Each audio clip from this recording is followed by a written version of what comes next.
Turning your engine 12J101.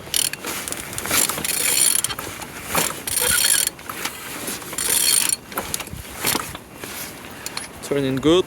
At the front, engines looks good, as you can see. Because well on altimeter, everything nice without any damage.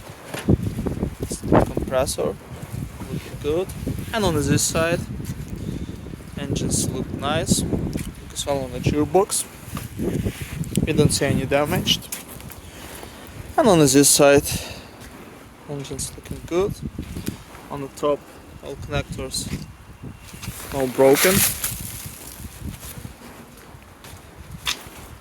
And on the bottom, oil sump without any cracks, no leaks. And turning your engine 12J101.